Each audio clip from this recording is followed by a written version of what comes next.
Welcome to Week in Design. If you're one of those people who's constantly looking to update your decor, then this next Week in Design project is just for you. Here's Kyzandrha Zarate to show us how to make wall graphics that are simple, inexpensive, and best of all, not permanent. The materials you need for the project are simply a regular pair of scissors. You're going to use a pen or a pencil. I prefer using a pencil just in case I make a wrong line or want to erase something. Paper to print out the object that you want to create. The birds that I found today are actually graphics that are on the web, and contact paper. Contact paper actually comes in different varieties of textures and colors, so you want to find the contact paper that acts as a sticker and is removable. These ran between probably $3 and $7 each roll. You just need to go somewhere where they sell home goods. That's it. The first step to creating a wall graphic is choosing your shape. This is the shape we're going to be creating today, just a basic bird in flight. And what's great about the birds is that there aren't any holes or shapes within them, so you're just cutting out one basic shape and that's it. And it doesn't have to be completely perfect. Now if you have shapes within the shape that you want to cut out, an X-Acto knife will help a lot with that. Alright, so now you have your shape cut out, and you'll have to decide if you want them to fly right or to the left. And obviously you can turn it either way.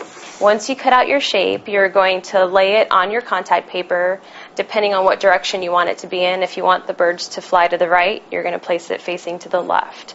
And you're going to trace that with a pencil or a pen on the back side here of the contact paper. Alright. So now you have your first bird, and if you want to draw another one, you don't need any excess around it. The shape that you trace is the shape that you're going to have on your wall. Now if you want one to be larger than another, you can trace it a little larger than your stencil. Alright, so you've got a second bird. What's great is most contact paper has a grid on the back.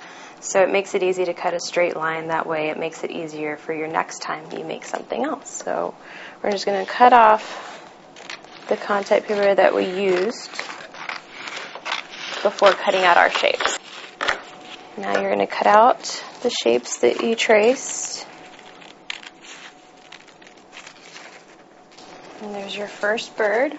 We'll cut out the second one as well. Alright. So you've got your birds. There isn't anything wrong with it curling up. It's just the fact that it was rolled into a tube, but whenever you place it on the wall, it'll stay because it's adhesive. What I have on my wall now is just 2 or 3 variations of a bird. So some of them have their wings open, and then the others are the shapes that we made today. Peels off, and just make sure not to rip your shape, so don't do it too fast. The hardest part is choosing where you want to place them.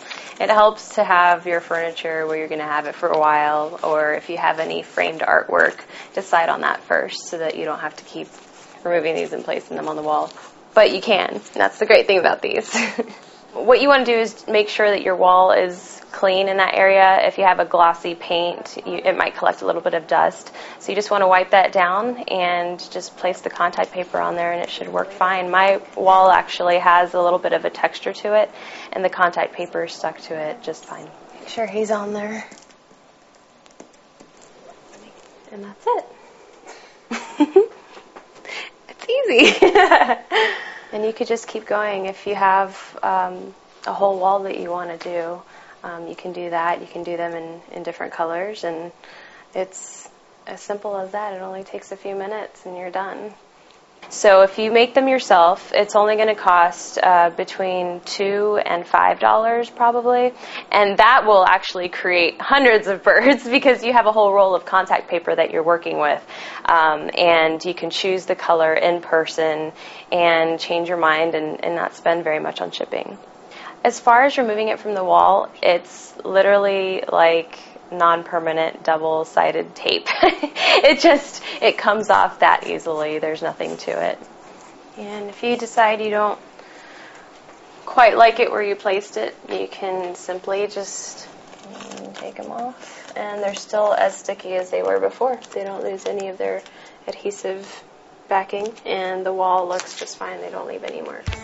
I love art in any way, shape, or form, and I grew up with my mom always doing artwork in the house, and it's just one way to make your place personal, and when people come in, it's something that's a conversation piece, yet it reflects your personality, and that's what I love about these. Thanks, Kyzandrha. For more Weekend Design, continue to check Jacksonville.com. For Jacksonville.com, I'm Amanda Warford.